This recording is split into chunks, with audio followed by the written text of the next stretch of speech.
Jaram hino ɗo taarika fiima antu heɗito moƴƴa. Fi kitabul muqaddasiyon defte nden julde ko aaden mo seedata e jangugol defte. Mark Twain C.S. Lewis o jangay defte fow kono hino woodi deftere gonde o yiɗa fes. Kitabul muqaddasiyon hina fi am fi hon ɗum non piiji ɗi mi famata ɗin no heewi e nder mayre. ɗum ɗon ko lamitorgal gaamelu tunni. miɗo andi a faamay goɗɗum nder ton wano honɗum wano hita wujju. Honno ko hombo pii julde wasi ko laañal fiɗi mo. Yeeso makko ngon no wojji o woɗɗiti heña. Hari ananaali wonde ko kitabul muqaddasiyon woni deftere nden. ɓawto yaltingol muulugol defte ɗen ko kitabul muqaddasiyon woni deftere aranere muulande nden. kitabul muqaddasiyon firama e ɗenɗe timmayɗe wulure 600. deftere kitabul muqaddasi ɓurde fandude muulande nden ko e leydi Angleterre nde muula hide fota e pake almeeti. deftere kitabul muqaddasi ɓurde e janɗude nden ko waɗiraɗe leɗɗe ko kiloji wulure 100 pesata. ko kitabul muqaddasiyon woni deftere ɓurande yiɗede kono ɗuuɗuɓe kadi no añide. ko Allah woni ko windani en kitabul muqaddasiyon ko yimɓe 40 woni ko yewtani en ko daali kon. kala on jangudo kitabul muqaddasiyon gonɗi ni daaluye Allah on wontay aaden keso. deftere o deftere wawata wattitude goɗɗo wa mayre. kitabul muqaddasiyon no waɗori ko ɓaddi halfuuji miliyonji 3. si yiɗa faala jangugol simoje 4 nyallal kala ɗo yo hitande timmu haray alanni jangugol de fuu.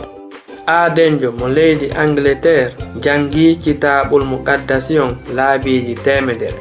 Goɗɗo yiiti deftere kitabul muqaddasi nde weldiɗo makko jeyuno tawi batte kureno e mayre. Hara o wiyayno ɗum no boni ko hombo suusata jogitorde daaluye Allah on no kaaniri. ɗum metti mo giɗo makko on faami ko miiji kon. miɗo weltori fi komi tawi kon kitabul muqaddasiyon no mari budde kure sabu nde jannilan fi gumdanɗam fewndo hare ɗen hari komi suufajo miɗo waɗa hoore hare nden min dasotono ngayka heɓi ngayka tunde wotere o andi ko satti ka ɓernde makko tawi musendi ndin no tiiɗi ko honɗum waɗi gaño on huuli o fellina kono miɗo jogiti sono wo deftere tosokere kitabul muqaddasiyon ka nder jiifa an yeesojo kural ngal waɗi wuddere ka nder kitabul muqaddasi ngal barminninmi seeɗa tun si kitabul muqaddasiyon alano ɗo kural ngal natayno ka nder ɓernde am nde hisinilan ina non nde wotere tun kono ko laabiji ɗiɗi ko nde fuɗɗi hisingolla ko fewno komi jangi wonde ko annabi Isa tun wawatalam dannude bone junubaji anɗi ɗin munɗum ko komi hisi kuray waray ngal. miɗo jangude kitabul muqaddasiyon nyande wo hara hiɗa waɗude ɗum an kadi. si hiɗa faala heɓugol kitabul muqaddasiyon windan men